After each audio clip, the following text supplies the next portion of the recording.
mengajak orang untuk saling menghormati, selalu mengajak orang berbuat baik, maka Rasulullah hadir untuk membawa perubahan di tengah-tengah dunia.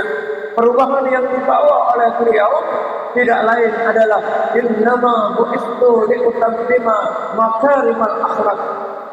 Allah tidak mengutus baginda Rasul kecuali untuk menyempurnakan akhlak. Lewat sholat inilah kita dididik untuk disiplin. Lewat sholat inilah kita dituntut untuk berakhlakul karimah. Lewat sholat inilah kita dididik untuk saling menghormati. Lewat sholat inilah kita diajar untuk damai di muka bumi ini. Lewat sholat inilah kita dituntut untuk maju. Apa buktinya Bapak Ibu? Kenapa sholat? Inna sholata tanha 'anil fahsya'i wal munkar. Ini kita dididik untuk berakhlak. Sungguhnya sholat itu mencegah perbuatan keji dan munkar. Kalau orang sholatnya baik, caranya sholat baik, tumakninahnya benar, rukun dan syaratnya benar, di dalamnya ada khusyukan, maka sholat itulah yang kemudian menjadi pelindung dan penolong. Dan dengan sholat itulah manusia beretika dengan etika yang baik, dengan akhlakul karimah. Tapi kalau kita jarang sholat, kemudian apalagi acak-acakan sholat, maka lihatlah bagaimana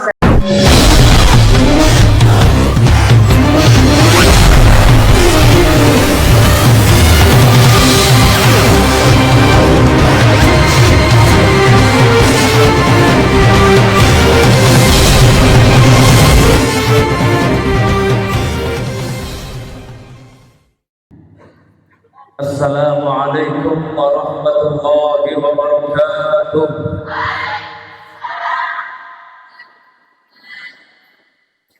Alhamdulillahilladzi khalaqas samawati wal ardh wa ja'ala adh-dhulumati wan nur. La ilaha illallah qabla kulli ahad. La ilaha illallah ba'da kulli ahad. La ilaha illallah yabqa rabbuna wa yafna kullu ahad. Bismillah ma sya'allah la yasuqul khaira illallah. Bismillah ma sya'allah la yasrifus su'a illallah. Bismillah ma sya'allah ma kana min ni'matin fa min Allah. Bismillah ma sya'allah la hawla wa la quwwata illa billahil aliyyil azim. Segala puji hanya milik Allah Subhanahu wa ta'ala, yang menghidupkan dan mematikan manusia, yang menggenggam langit dan bumi beserta segala isinya, yang senantiasa mencurahkan nikmat dan karunia-Nya kepada kita semua. Semoga dengan nikmat yang Allah berikan kepada kita, kita menjadi hamba-hamba Allah yang pandai bersyukur. La in syakartum la azidannakum wa la in kafartum inna 'adzabi lasyadid. Wa qala aidan alam tara ila alladhina baddalu ni'matallahi kufran wa ahaddu qawmahum daral bawar jahannam yaslawnaha wa bi'sal qarar. Salawat serta salam kita haturkan kepada junjungan alam Nabi kita Nabi besar Muhammad sallallahu alaihi wasallam, yang telah membimbing kita untuk mengenal agama Islam, agama yang diridhai oleh Allah Subhanahu wa ta'ala. Semoga di akhir hayat kita Allah wafatkan kita semua dalam keadaan husnul khatimah. Wa la tamutunna illa wa antum muslimun. Yang sama-sama kita hormati akhirul kiram Al-Ustadzul Qurnain, pimpinan Pondok Pesantren Zulkarnain, dan seluruh para tuan guru, para asatidz, tokoh agama, tokoh masyarakat, singkatnya hadirin hadirat yang berkesempatan hadir pada siang hari ini. Semoga Allah meridai kita, memberkahi pertemuan kita semua. Qala Allah Ta'ala fi kitabihil karim, Subhanalladzi asra bi'abdihi laylan minal masjidil haram ليلا من المسجد الحرام إلى المسجد الأقصى الذي باركنا حوله لنريه من آياتنا إنه هو السميع البصير. وقال أيضا إن في خلق السماوات والأرض واختلاف الليل والنهار لآيات لأولي الألباب الذين يذكرون الله قياما وقعودا وعلى جنوبهم ويتفكرون في خلق السماوات والأرض ربنا ما خلقت هذا باطلا سبحانك فقنا عذاب النار. وقال النبي صلى الله عليه وسلم من خرج في طلب العلم فهو في سبيل الله حتى يرجع. وقال أيضا من سلك طريقا يلتمس فيه علما سهل الله له طريقا إلى الجنة أو كما قال النبي صلى الله عليه وسلم. Kita masih dalam suasana bulan Rajab, di penghujung bulan Rajab.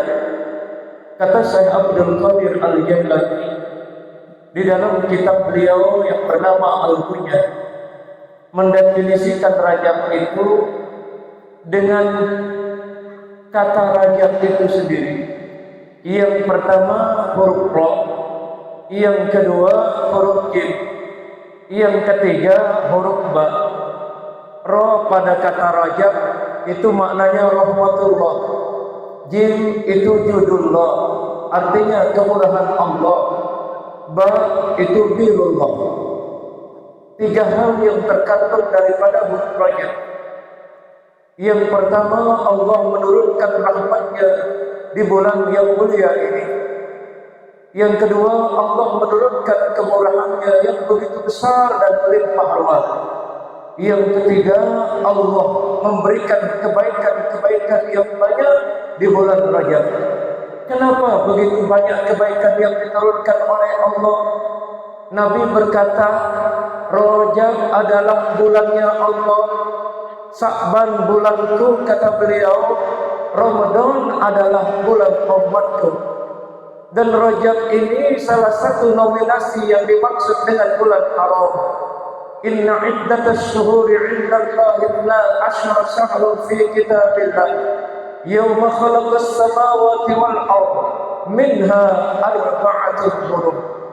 Di sisi Allah Subhanahu wa taala ada 12 bulan ketika Allah menciptakan langit dan bumi, dan ada 4 bulan yang diharamkan oleh Allah Subhanahu wa taala.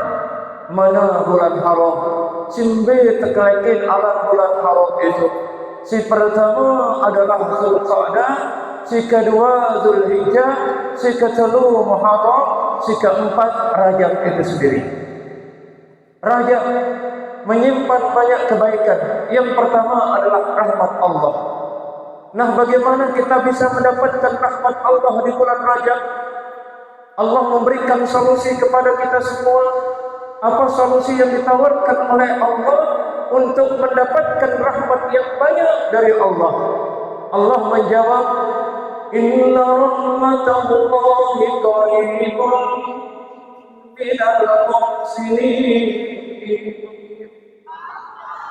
Sesungguhnya rahmat Allah itu dekat dengan orang-orang yang berbuat baik. Hari ini pelunggu hadir di majelis taklim. Ketahuilah, setiap langkah pelunggu dari rumah itu dimohonkan ampun oleh para malaikat-malaikat Allah. Apa kata malaikat Allah? Wahai Allah, ampuni orang-orang yang berjalan menuntut ilmu. Dan ketahuilah, pelunggu yang duduk di majelis taklim ini diaminkan doanya oleh para malaikat. Tidak itu saja, seluruh ikan-ikan di lautan memohonkan kepada pelunggu ampunan kepada Allah Subhanahu wa taala. Bahkan semut-semut di lubangnya pun memohonkan pelunggu ampunan kepada Allah. Ini keistimewaan pelunggu hadir dalam satu majelis. Nabi menjawabnya, man salaka tariqan yaltamisu fihi ilman sahalallahu lahu tariqan ila jannah. Siapa yang melangkahkan kakinya menuju tempat ilmu, majlis zikir, majlis salawat, majlis-majlis kebaikan, maka Allah akan memudahkan jalannya menuju surganya Allah. Ya jalan Allah Ta'ala, mudah langkahnya menuju surganya Allah Subhanahu wa ta'ala. Bahkan hadis yang populer yang selalu didengungkan oleh para ulama, apa kata Rasulullah SAW? Mampirlah kalian di taman-taman surga. Para sahabat menjawab, ya Rasul, di mana itu taman-taman surga di bumi ini? Maka beliau menjawab, taman-taman surga di dunia sini adalah tidak lain dan tidak bukan adalah majelis ilmu. Yang kedua kata Rasulullah SAW, man kharaja fi talabil ilmi bahwa fi sabilillah hatta yarji. Barang siapa yang melangkahkan kakinya, barang siapa yang keluar menuju majlis ilmu, menuntut ilmu, mendengarkan kebaikan-kebaikan, maka Nabi katakan kepada mereka yang keluar dari rumahnya itu, dia adalah pejuang-pejuang di jalan Allah sampai pelunggu ulik timpa balen pelunggu balik. Maka pelunggu dihitung menjadi orang-orang yang sabilillah. Andaikan Allah takdirkan kita meninggal dunia ketika pelunggu pulang menuntut ilmu, maka matinya pelunggu adalah mati syahid, dan tidak ada lain balasan orang yang mati syahid, kata baginda Rasulullah SAW. Dia adalah sudah dibukakan surga oleh Allah Subhanahu wa ta'ala. Kita masuk bagaimana kehebatan bulan Rajab. Apa sebab terjadinya Isra Mi'raj? Dulu langit dan bumi ini pernah berdebat. Si langit bilang kepada bumi, wahai bumi, aku lebih mulia dengan saya lebih mulia daripada engkau, wahai bumi. Lalu bumi bertanya kepada langit, wahai langit, apa yang menyebabkan engkau menjadi mulia? Pertama, saya ada matahari, ada bintang, ada bulan. Lalu bumi mengatakan, jangan bangga dulu langit, kami di bumi itu ada gunung-gunung berhamparan, ada lautan, ada sungai, ada taman-taman yang indah. Lalu langit mengatakan, wahai bumi, kami di langit itu ada namanya Baitul Ma'mur, tempat di mana para malaikat-malaikat Allah itu bertawaf. Kemudian bumi pun mengatakan, jangan bangga langit, kami di bumi juga ada yang namanya Ka'bah, tempat umat Islam bertawaf di situ. Yang kemudian dari seluruh belahan bumi mereka hadir.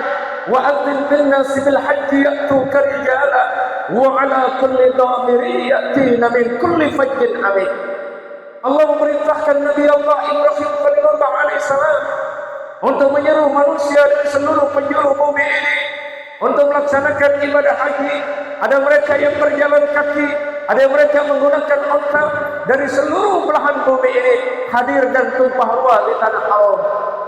Maka langit pun mengatakan, wahai bumi, kami punya makhluk Allah yang mulia namanya malaikat. Maka bumi pun mengatakan, ketika langit mengatakan kami punya malaikat yang mulia, bumi lalu menjawab, apa kata bumi? Di bumi itu ada makhluk Allah yang paling mulia. Dengannya Allah menciptakan langit, dengan nurnya Allah menciptakan langit, menciptakan malaikat, menciptakan gunung, menciptakan daratan, menciptakan manusia, dan seluruh sisi alam ini dengan nurnya tercipta semuanya. Maka langit diam, tidak bisa menjawab, menangis di hadapan Allah. Ya Allah, apa benar di bumi itu ada makhluk yang bernama Muhammad atau yang bernama Ahmad? Dengan dia kemudian engkau menciptakan segala sesuatu di alam semesta ini. Maka Allah menjawab, betul wahai langit. Maka disitulah langit menangis seraya bermohon kepada Allah, ya Allah, lamun menuja tiang tunas, naikkan yang namanya Muhammad biar bisa menginjakkan kakinya ke langit ini. Maka doa langit diijabah oleh Allah pada tanggal 27 Rajab. Itulah sebab dikatakan Isra dan Mi'raj. Kita kembali kepada surat Al-Isra ayat pertama. Subhanalladzi asra bi'abdihi laylan minal masjidil haram. Ayat ini dimulaikan oleh Allah dengan kalimat tasbih.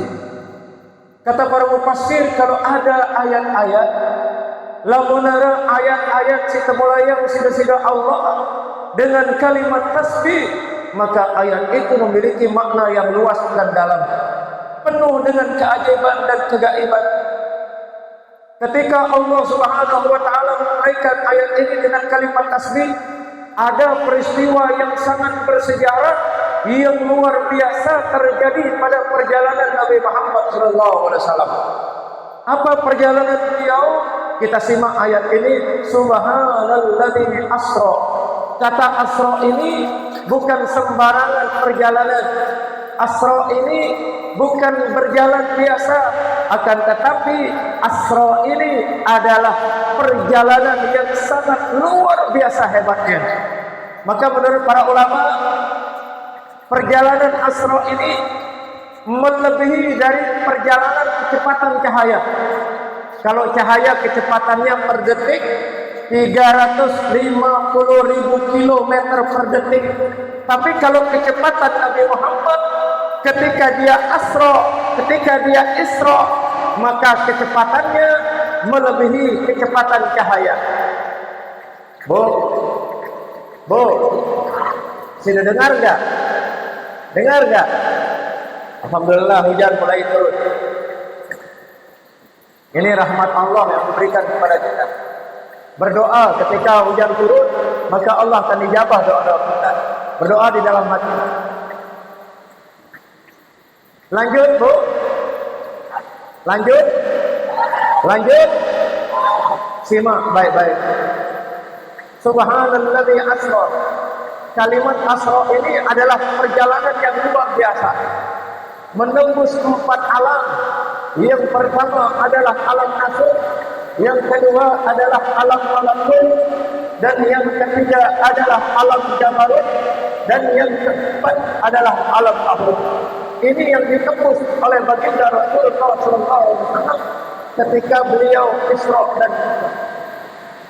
Maka perjalanan yang begitu dahsyat dari Masjidil Haram pada sampai malam, dari Masjidil Haram, Lailan dari Masjidil Haram. Kata Lailan ini bukan semalam suntuk, tapi Lailan ini sulusul lain. Apa makna sulusul lain? Sepertiga malam. Yang kedua, ba'dal lain, maknanya sebagian kecil daripada malam. Ini peristiwa yang sangat luar biasa.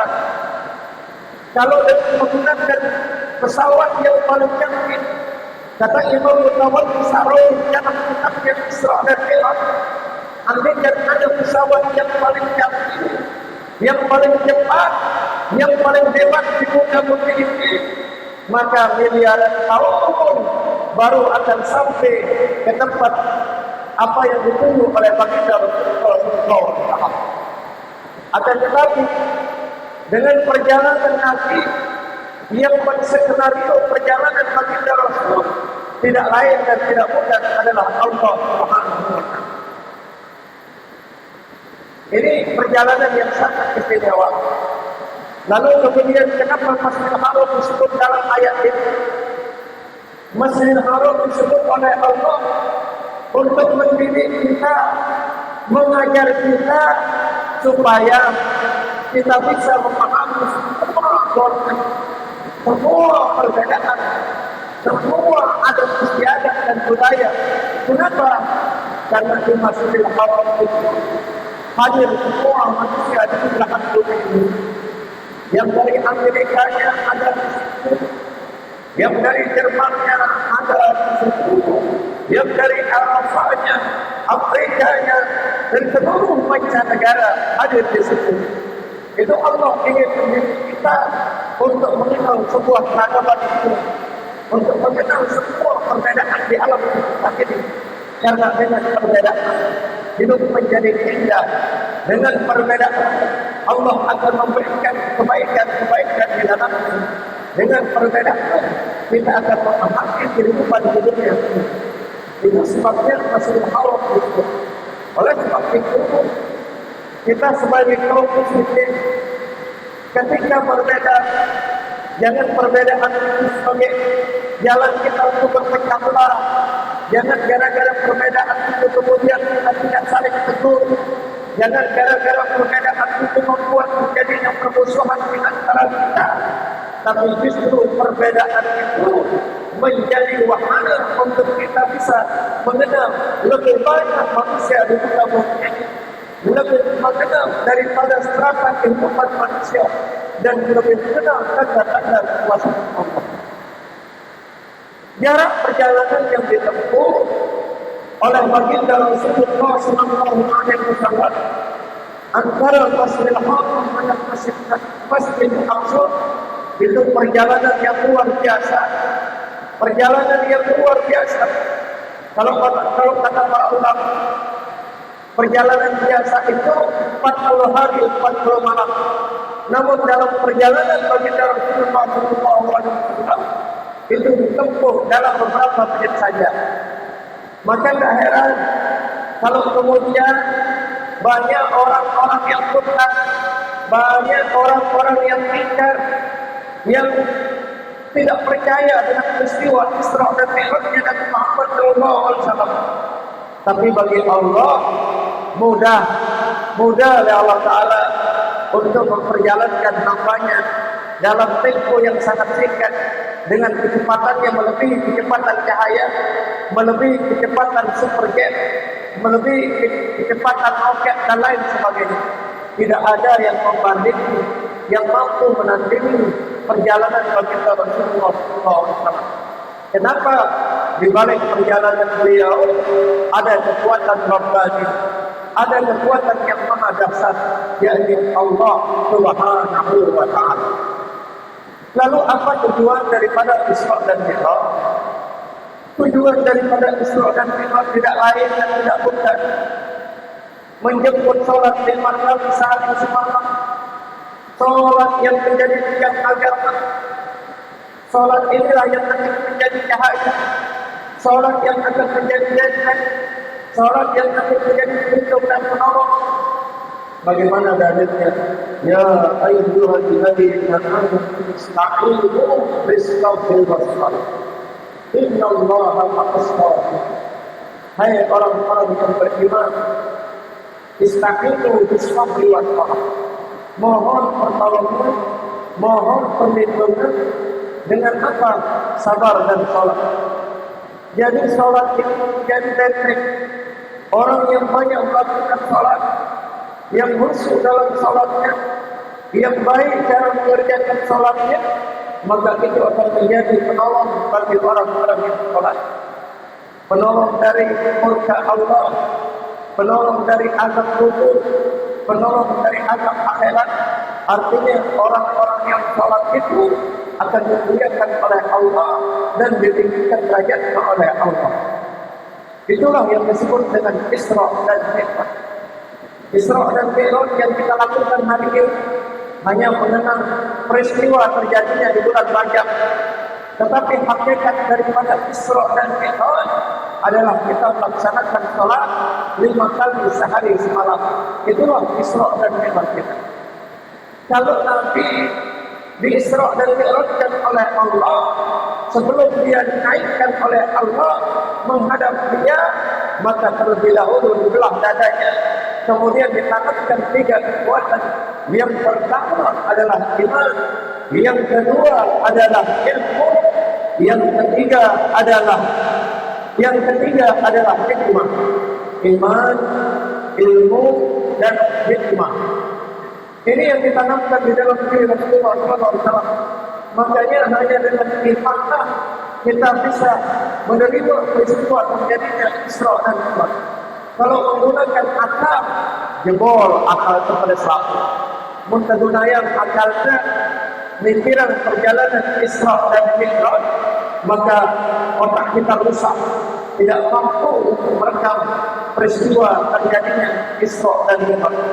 Hanya dengan iman yang kuat, yang bersembunyi di dalam hati kita, itulah yang kemudian mampu akan mengambil iktibar dari peristiwa Isra dan Mi'raj itu. Dan kemudian ditanamkan ilmu. Ilmu terdiri dari 3 huruf: ain, lam, mim. Apa makna ain pada kata ilmu? Ain itu ilin, lam itu langit, nim itu adalah pun. Orang yang berilmu akan diangkat derajatnya oleh Allah. Dan Nabi Muhammad SAW ketika beliau Isra dan Mi'raj, semua alam ini dibuka oleh Allah. Dari alam kemanusiaan, kemudian alam malaikatnya, kemudian alam ruhnya, kemudian alam ketuhanan, itu dibukakan oleh Allah ini untuk menampakkan tanda-tanda kekuasaannya di alam semesta ini. Bumi ini dibuka selebar-lebarnya oleh Allah. Kemudian langit pertama, kedua, sampai langit ketujuh itu dibuka untuk baginda Rasulullah SAW. Artinya lewat Isra dan Mi'raj itu Allah membukakan tanda-tanda kekuasaannya. Linuriyahu min ayatina innahu huwas samiul basir. Inilah peristiwa yang sangat menggemparkan, yang fenomenal, yang sangat sakral, yang membuat dunia menjadi heboh dengan peristiwa Isra dan Mi'raj. Tidak ada ilmuwan teknologi manapun yang ilmuwan barat dari ilmuwan Amerikanya, ilmuwan Jepangnya, ilmuwan Eropanya, ilmuwan Cinanya, tidak ada yang sanggup menandingi perjalanan Nabi Muhammad. Walaupun di zaman ini, zaman teknologi yang canggih, banyak pesawat-pesawat yang hebat-hebat, jet-jet tempur yang hebat-hebat, teknologi yang hebat-hebat, tapi tidak ada satupun teknologi yang akan mampu mengikuti rekam jejak digital perjalanan Isra dan Mi'raj baginda Rasulullah SAW, karena kecepatannya melebihi kecepatan apa saja di dunia ini. Kita kembali kepada apa yang ditanamkan oleh baginda Rasulullah SAW kepada Allah mengenai iman, ilmu, dan kemudian hikmah. Dalam kata ilmu itu tadi, kata huruf ain itu adalah ilmiyin, kemudian lakit. Orang yang berilmu akan ditanamkan kelembutan hatinya oleh Allah. Dia lemah lembut seperti baginda Rasulullah SAW. Fabima rahmatin min Allah linta lahum walau kunta qalban ghalidhal qalbi lam faddu min hawlik fa'fu anhum wastaghfir lahum wasawirhum fil amr fa idza azamta fatawakkal 'ala Allah innallaha yuhibbul mutawakkilin. Di dalam ayat ini Allah mencantumkan, Allah mengumumkan, Allah membuka bagaimana sepak terjang baginda Rasulullah SAW. Yang pertama, di dalam ayat ini beliau memiliki kelembutan jiwa. Deknara si paling lembut jiwa makhluk dalam dunia ini kecuali jiwanya baginda Rasulullah SAW. Dia santun, pemurah, dan beliau senantiasa selalu mengajak orang untuk berdamai, selalu mengajak orang untuk saling menghormati, selalu mengajak orang berbuat baik. Maka Rasulullah hadir untuk membawa perubahan di tengah-tengah dunia.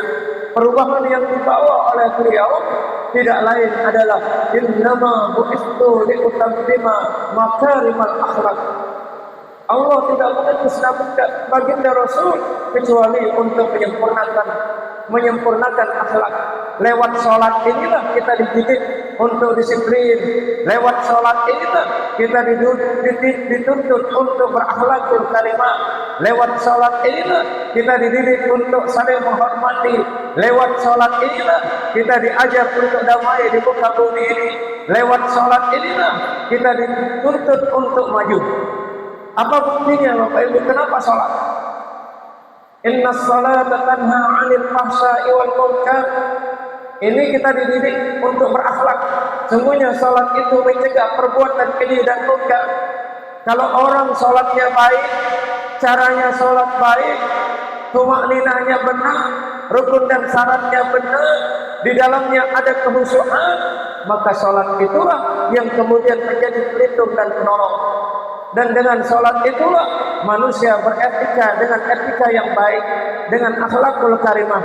Tapi kalau kita jarang sholat, kemudian apalagi ajak-ajakan sholat, maka lihatlah bagaimana sepak terjang kita di tengah kehidupan masyarakat. Lihat bagaimana tingkah laku kita, lihat bagaimana ucapan kita. Kalau sudah bagus sholat kita, insya Allah hati menjadi lembut, hati menjadi baik, hati menjadi tenang, hati menjadi damai, ucapan bagus, perbuatan bagus. Tapi kalau sholat kita rusak, sering telat sholat, sering meninggalkan sholat, sering meremehkan sholat, maka akhlak kita akan morat-marit. Maka sholat ini adalah penentu akhlak terbaik bagi kehidupan manusia, khususnya orang-orang yang beriman yang melaksanakan sholat. Yang kedua, di samping sholat menjadi akhlak, sholat juga menjadikan kita jadi tenang. Coba saksikan, muntuah selesai sembahyang, sholat zuhur, apalagi berjamaah, tenang, adem perasaan kita. Tapi kalau belum sholat, apalagi meninggalkan sholat, akan terasa galau, kemudian tidak tenang. Dari raut wajah kita selalu menampakkan kesusahan, selalu menampakkan kegelisahan, selalu menampakkan kegalauan. Tapi bagi orang-orang yang salat, mukanya selalu ceria, mukanya tenang, penampilannya bersahaja. Tapi kalau jauh dari sholat, itulah yang membuat kehidupan kita di dunia ini selalu mandek. Bisnis tidak jalan, kemudian aktivitas lain tidak jalan, kemudian selalu dalam keadaan bangkrut. Ternyata apa? Karena kita jauh dari sholat. Orang yang tekun sholatnya, maka insya Allah perjalanan ekonominya bagus, bisnisnya bagus, karir kehidupannya juga bagus. Kenapa? Karena ditopang oleh sholat.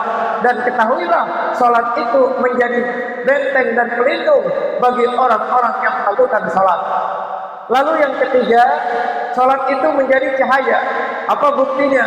Nabi mengatakan, "Nawwiru buyutakum bis-shalah wa qiraatil Qur'an." Terangilah rumah-rumah kalian dengan apa? Nawwiru buyutakum bis-shalah wa qiraatil Qur'an. Terangi rumah kalian dengan sholat di dalamnya dan bacaan Al-Qur'an. Artinya dengan sholat ini akan menjadi cahaya, menjadi nur. Nur di dunia, nur di alam barzakh, nur di akhirat. Jangan sampai pernah meremehkan sholat, karena sholat yang pertama kali yang akan dihisab oleh Allah Subhanahu wa ta'ala. Lalu di akhir zaman ini begitu mudahnya orang meninggalkan sholat dengan alasan cukup dengan niat kita sudah sholat, kita jalan-jalan sudah sholat, duduk-duduk santai sudah sholat. Dari mana dalilnya seperti itu kalau cukup dengan niat? Dalam sholat itu ada 3 rukun. Ada rukun qalbi, ada rukun qauli, ada rukun fi'li. Hati, ucapan, dan perbuatan. Di dalam kitab nyuruh kita nama tang sembahyang. Kitab Syekh Abdul Qadir Jailani, beliau adalah pendiri tarekat Qadariyah. Dalam kitab beliau Sirrul Asrar, kemudian kitab beliau Fathur Rabbani, kemudian ada Fathul Ghaibiyah, kemudian ada Al-Bunyah dan lain sebagainya. Di dalam kitab tasawuf beliau tidak ada sepotong kalimat pun yang kemudian menyuruh kita berhenti sholat. Justru semakin kita belajar tarekat, semakin bagus sholatnya, semakin bagus ibadahnya. Jangan berdalih kemudian belajar sudah tarekat, belajar sudah hakikat, belajar sudah makrifat, akan tetapi sholatnya amblas, wes bablas sholatnya. Bu, lanjut. Didengar sama ibu? Insyaallah hujan berhenti sebentar. Jadi sholat jangan ditinggali, Bu. Di dalam tarekat Naqsabandiyah oleh Imam Bahauddin An-Naqsabandi, di situ juga kita tidak menemukan ada kalimat yang mendorong orang-orang bertarekat itu untuk menamatkan sholat. Enggak ada, Bu. Nabi dia buat Masjid Quba sampai hari ini. Masjid Quba diziarahi jutaan manusia di Madinah. Sampai hari ini Masjid Nabawi berdiri kokoh. Itu begitu padatnya orang sholat di tempat itu. 24 jam tidak pernah sepi. Kalau memang Nabi, ada riwayat dalam kitab hadis Bukhari Muslim, beliau menamatkan sholat. Kenapa sampai hari ini Masjid Nabawi masih ada berdiri tegak? Siapa yang bangun Masjid Nabawi? Tidak lain dan tidak bukan adalah Nabi Muhammad SAW beserta para sahabatnya, Abu Bakar Siddiq, Umar bin Khattab, kemudian Utsman bin Affan, Ali bin Abi Thalib. Bahkan 20 meter dari Masjidil Haram, di situ masih terlihat sampai hari ini. Ribuan tahun ada Masjid Ghamamah namanya, di situ Masjid Awam. Kemudian yang kedua ada Masjid Abu Bakar Siddiq di tempat itu. Yang ketiga ada Masjid Imam Ali karramallahu wajhah. Kalau memang Nabi pernah menganjurkan menamatkan sholat, berarti dulu udah digusur Masjid Nabawi. Masjid Abu Bakar tidak ada, Masjid Ali bin Abi Thalib tidak ada, masjidnya Utsman bin Affan juga tidak ada. Akan tetapi bahwa tidak ada potongan kalimat yang dimana Rasul pernah mengajarkan kita untuk berhenti sholat. Justru apa kata baginda Rasulullah SAW? Sallu kama ra'aitumuni usolli. Sholatlah kalian seperti caraku. Bagaimana cara baginda Rasul? Dia berwudu, kemudian dimulai dari takbir dan diakhiri dengan salam. Beliau ruku, beliau sujud, beliau tumaknina, beliau duduk di antara dua sujud, beliau tahiyat dan beliau salam. Itu yang namanya sholat. Kalau memang benar beliau pernah meninggalkan sholat, kenapa sampai hari ini Masjidil Haram begitu kokohnya? Di Lombok Tengah ini banyak ulama-ulama. Ada Tuan Guru Saleh Hambali di Bekel. Itu apa namanya? Di Lombok Tengah ada Tuan Guru Lopan juga. Tuan Guru Lopan di Ketak.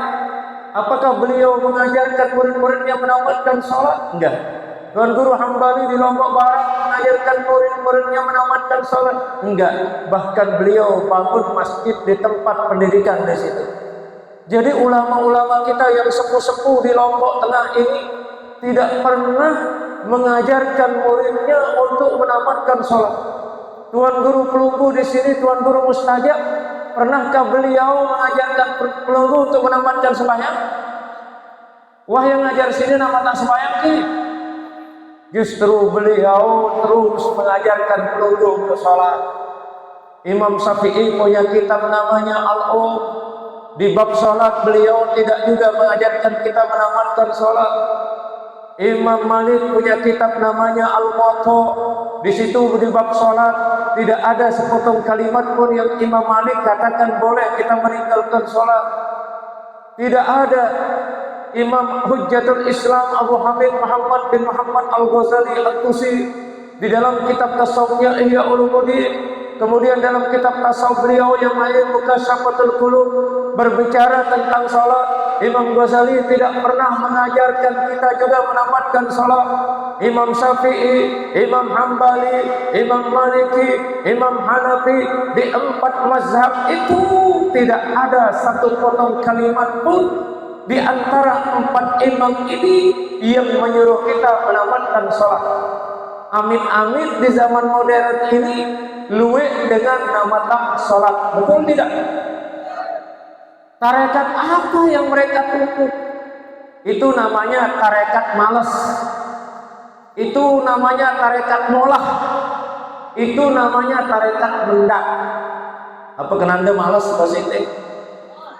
Malas abot. Tarekat abot. Dinomelin gawe sembahyang. Tuan guru kita di sini semuanya. Dia tamatan Mekah, tamatan Yordan, tamatan Mesir. Tuan Guru Umar Kelayu, gurunya para guru.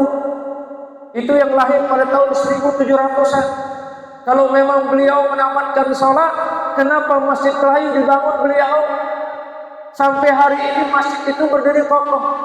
Kemudian anaknya Tuan Guru Badrul Islam membangun masjid. Sampai hari ini masih masjid beliau. Ratusan tahun umur Masjid Kelayu sampai hari ini. Kalau memang Tuan Guru Umar Kelayu pernah mengajarkan orang Kelayu, umumnya orang Lombok menamatkan salat, maka tidak sampai masjid itu sampai sekarang. Itu bukti bahwa Tuan Guru Umar Kelayu mengajak manusia untuk mendekatkan diri kepada Allah lewat sholat. Kalau kita jalan-jalan ke ke Jeruaru, di situ ada Tuan Guru Kalimi, bapaknya Tuan Guru Mutawalli. Tuan Guru Mutawalli melahirkan Tuan Guru Sibawai. Di situ di depan makamnya beliau ada masjid. Apakah beliau menamatkan masjid? Tidak. Tuan Guru Kalimi mengajarkan masyarakat Jeruaru sholat. Tuan Guru Mutawalli mengajarkan masyarakat Jeruaru sholat, dan anaknya Tuan Guru Sibawai mengajarkan masyarakatnya sholat. Saya pernah juga sholat sama beliau, tapi kenapa ada orang itu yang kemudian konon katanya belajar tarekat di bagian selatan, kemudian menamatkan sholat, padahal gurunya sholat. Dari imam dari Tuan Guru Kalimi, dari Tuan Guru Mutawalli, kemudian Tuan Guru Sibawai, itu semuanya sholat.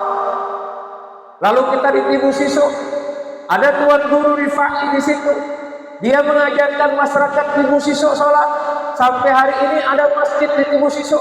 Bahkan di mana-mana di Lombok ini, maka dikenal Lombok ini 1000 pulau masjid. Kenapa? Dulu Tuan Guru banyak membangun masjid supaya masyarakat Lombok ini taat dan patuh pada perintah Allah dengan menjalankan ibadah sholat. Baik, terima kasih. Barangkali sampai di sini perjumpaan kita. Berhubung karena ada acara juga di Masbagi, acara yang sama ba'da asar.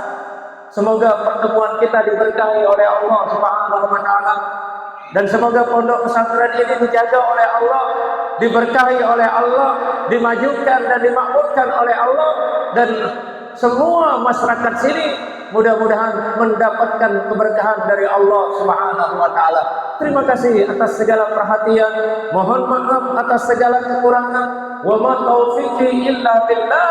Alaihi tawakkaltu wa ilaihi unib. Wallahu waliyyut taufiq. Assalamu alaikum warahmatullahi wabarakatuh.